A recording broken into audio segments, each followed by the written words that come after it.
제19차 최고위원회 회의를 속개합니다.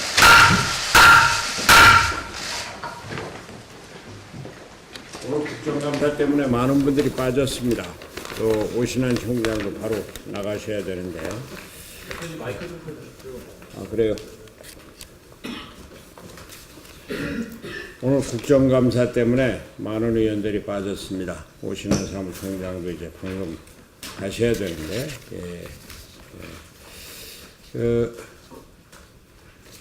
어제 저녁 문재인 대통령이 프란치스코 교황을 만나서 북한 방문을 요청을 했고, 교황이 사실상 이를 수락했습니다. 문재인 대통령 수고 많으셨습니다. 축하합니다. 북한은 빨리 초청장을 보내서 교황의 방북을 실현하고 비핵화와 한반도 평화의 길을 열기 바랍니다. 17일 해리스 미국 대사의 방문을 받았습니다. 그는 남북관계는 비핵화와 연계되고 한미 목소리가 일치해야 한다고 말했습니다. 남북관계는 평화의 길로 들어섰습니다만 그렇게 쉽게 하루아침에 끝나는 것은 아닙니다. 문재인 정부는 한반도 문제를 끈 국제관계, 특히 미국과의 관계에 유념해서 차분하고 끈기 있게 대처해 나가기 바랍니다. 오늘 황환웅 직능위원장을 임명했습니다. 그동안 우리 바른미래당은 새 지도부 출범 이래 소득주도 성장으로 고통받고 있는 소상공인, 자영업자 등 우리 사회 서민경제 현장을 둘러보았습니다.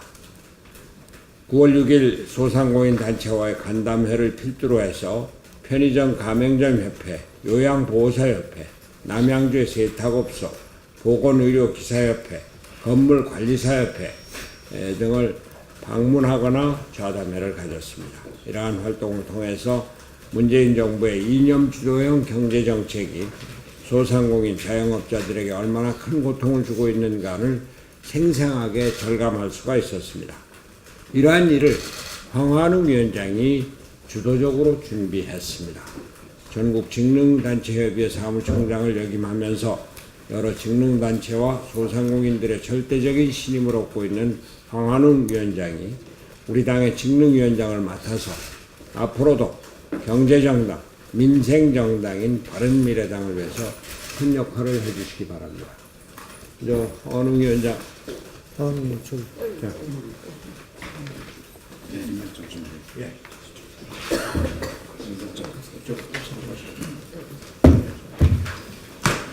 예, 임명장을 바로 수여하도록 하겠습니다. 예, 임명장 황환웅 위사람을 바른미래당 전국 직능위원회 위원장으로 임명합니다. 2018년 10월 19일 바른미래당 대표 손학규. 예, 감사합니다.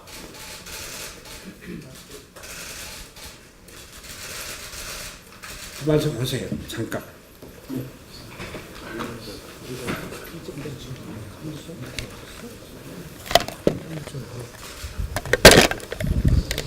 네, 먼저 중책을 맡겨주신 손학규 대표님께 존경과 감사의 말씀을 올립니다. 맡은 바 소임을 다해서 진력해 나가도록 하겠습니다. 우리나라 경제 구조의 근간을 이루고 있는 그 1천만 직능단체 그리고 그 직능인들이 요즘 굉장히 어려움을 겪고 있습니다. 이분들이 안고 있는 현안이 많습니다. 그 현안 하나하나를 직접 찾아가서 탐방해서 파악해서 우리 정책에 반영하고 해결해 나갈 수 있는 그런 역할을 우리 바른미래당이 해 나가야 되겠습니다. 그동안 손학규 대표님 취임 이후 많은 단체를 직접 탐방하셔서 현장의 목소리를 듣고 있습니다.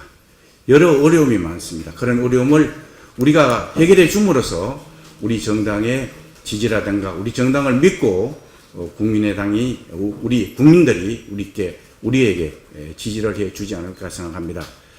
단체가 안고 있는 현안 해결을 위해서 더욱 노력해 나가고 더구나 또 연대와 소통을 통해서 우리나라 직능 분야 발전을 위해서 최선을 다해 나가도록 하겠습니다.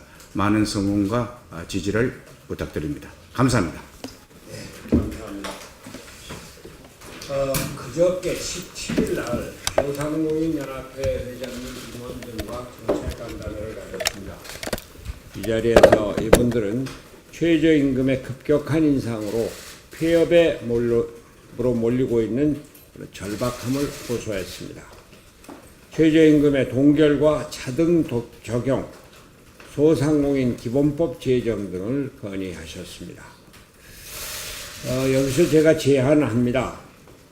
내년도에 10.9%로 예정된 최저임금 인상을 취소해야 합니다.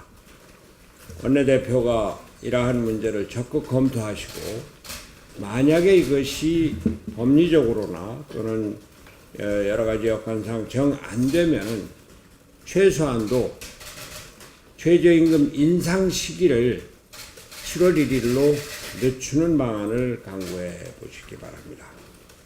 지난해 올린 16.4%로 소상공인들뿐 아니라 우리 경제가 너무 힘듭니다. 한국은행도 경제 성장률 전망치를 2.7%로 하향 조정했습니다. 취업자 수 증가폭 전망치는 30만 명에서 9만 명으로 대폭 하향 조정했습니다. 빨리 대처하지 않으면 우리 경제가 망합니다. 김관영 원내대표께서는 최저임금 인상 개혁안을 마련해서 우리 당의 국회의원들과 의논하고 여야당 원내대표와 상의해서 금년 내에 국회에서 처리해 주시기 할 수 있도록 하기 바랍니다. 한 가지만 더 말씀드리겠습니다. 청와대 독선이 도를 넘어가고 있습니다. 임종석 비서실장이 국정원장, 통일부 장관, 국방부 장관 등을 대동하고 비무장지대 안의 지뢰 제거 작업 현장을 시찰했습니다. 이 뉴스를 보고 저는 깜짝 놀랐습니다. 모든 국민이 놀랐을 겁니다. 대통령이 해외 순방 중에 비서실장이 자기 정치를 하고 있다니. 임 실장은 대통령 비서실장 자격이 아니라 남북 공동선언 이행 추진위원장 자격으로 갔다고 강변할 것입니다. 그러나 국민은 압니다. 대통령제 아래서 비서실장의 처신은 신중해야 합니다. 이래서 제왕적 대통령제는 폐지되어야 한다는 것입니다. 마침 엊그제 우리 김관영 원내대표의 노력으로 국회 내 상설특별위원회 구성에 원내대표단이 합의해서 앞으로 정치개혁특별위원회가 가동되게 되었습니다. 중앙선거관리위원회가 제안했고 대통령도 동의한 연동형 비례대표제가 채택되어 의회가 안정되게 국정운영의 중심이 되도록 해야 할 것입니다. 우리 당도 이제 당내 정치개혁특별위원회를 다시 가동해서 선거제도 개혁에 최선을 다할 것입니다.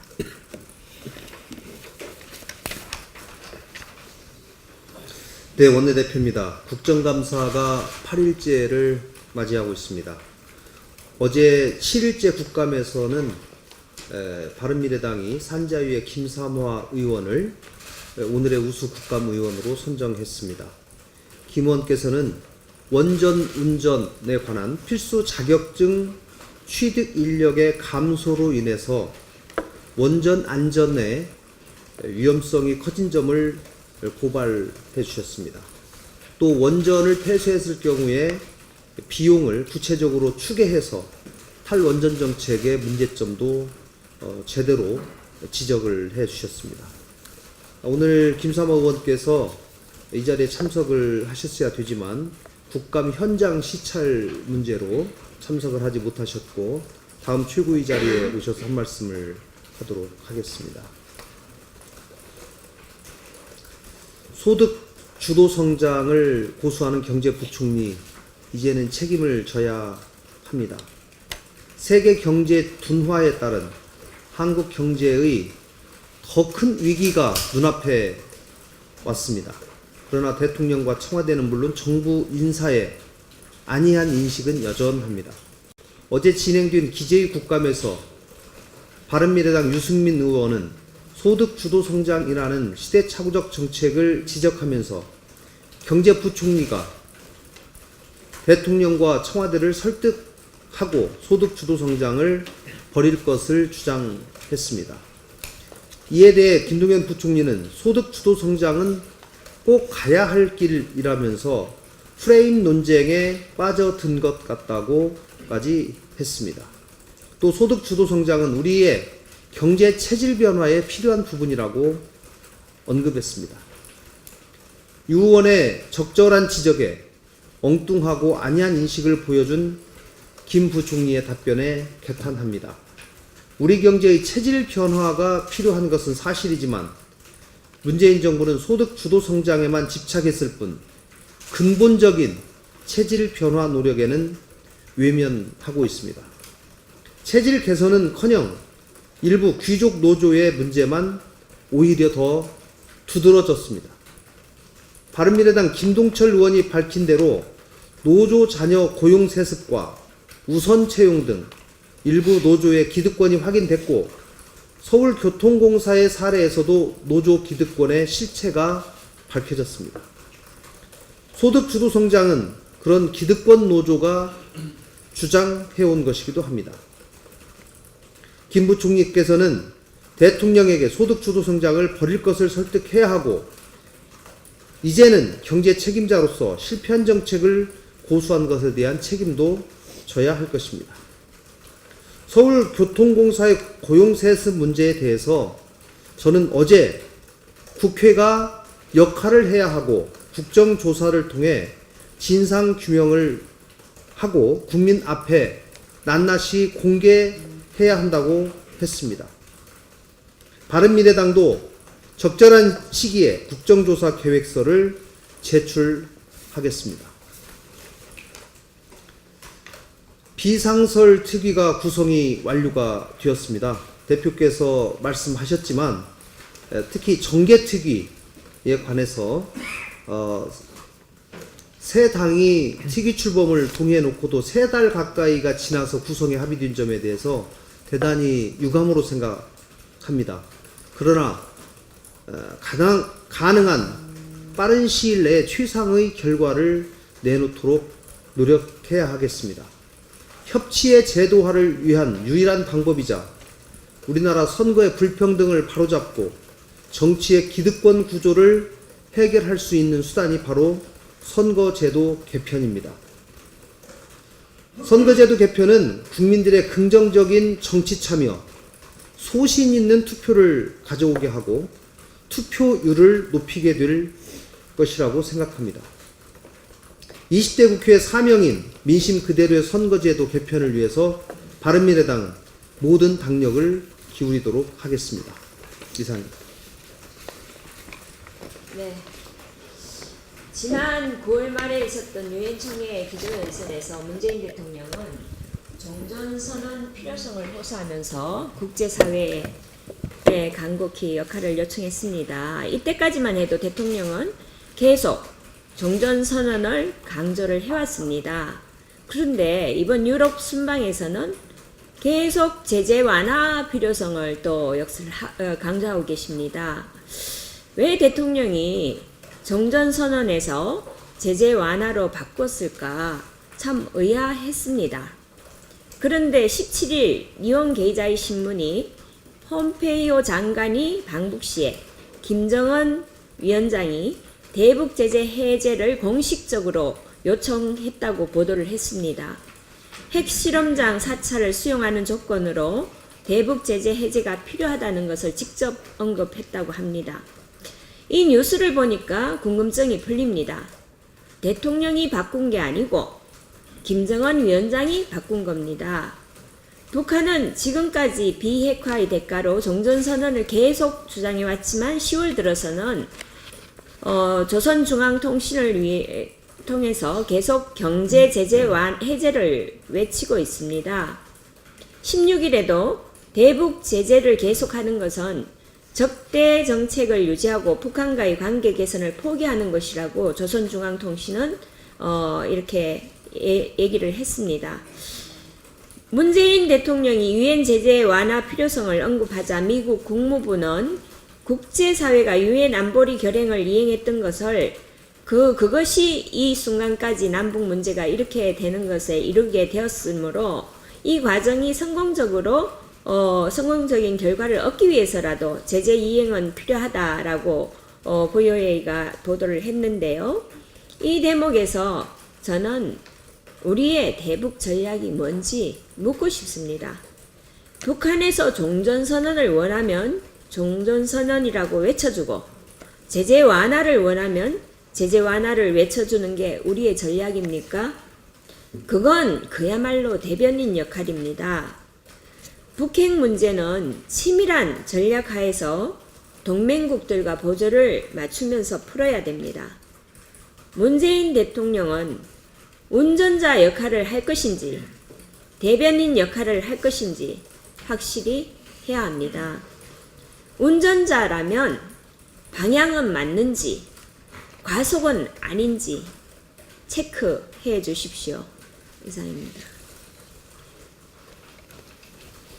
저도 한 말씀 드릴까요? 네. 지금 저희 당의 조직을 정비해 나가고 있는데 오늘 전국위원회 직능위원회 위원장을 임명해 주셨고 향후에 나머지 5개의 전국위원회 조직을 정비해 나가도록 그렇게 하겠습니다. 어제 정의당의 이정미 대표가 언급한 우리 바른미래당 관련한 내용은 그 대표께서도 말씀이 있으셨지만 언급을 하셨기에 저도 정의당보다 더 정의로운 바른미래당 입장에서 한 말씀 드리겠습니다.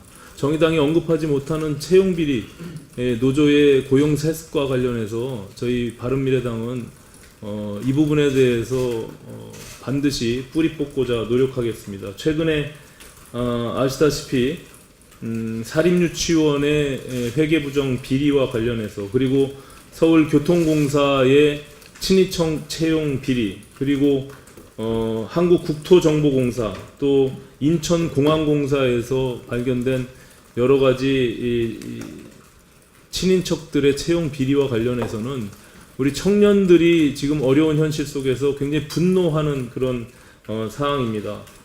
저희 바른미래당이 공공기관 낙하산 인사에 대한 백서를 발간했고 이 부분에 대한 공정한 사회를 만들기 위한 노력을 계속해 나가고 있습니다.